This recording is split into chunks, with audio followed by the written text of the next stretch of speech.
satu laporan polis oleh mangsa diterima berkaitan kejadian itu. Dia dipukul gara-gara gurauan untuk membelanja ayam goreng. 3 suspek berkenaan berang kerana menganggap mangsa cuba mempermainkan mereka.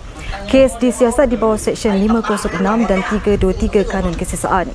Video berkenaan tular di media sosial sejak semalam.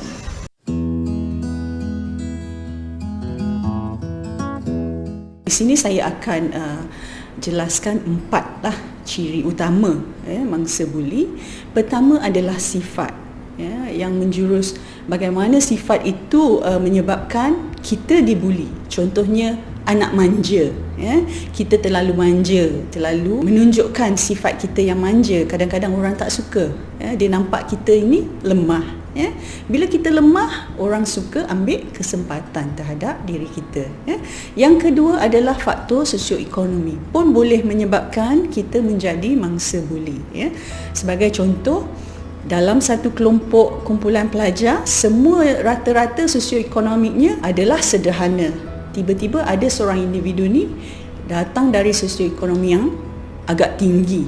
Di sini nampak faktor perbezaan. Faktor perbezaan.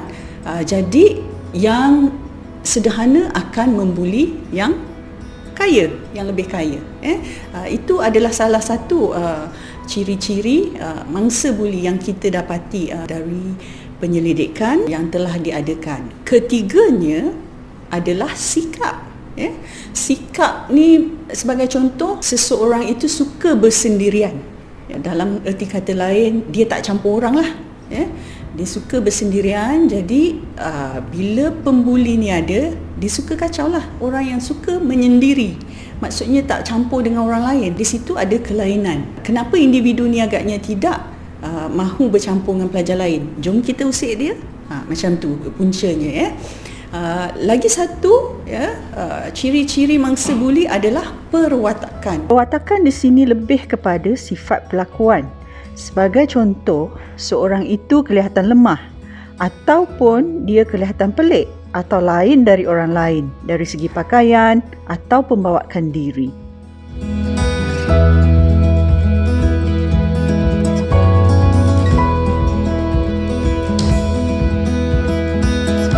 Sekarang saya nak kongsikan tahap buli.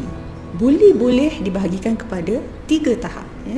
Tahap pertama adalah tahap ringan. Apa yang dimaksudkan dengan tahap ringan? Tahap ringan adalah buli yang tidak mengakibatkan kecederaan fizikal, yang tidak ketara dan tidak berisiko tinggi. Maksudnya buli yang ringan ini berisiko rendah.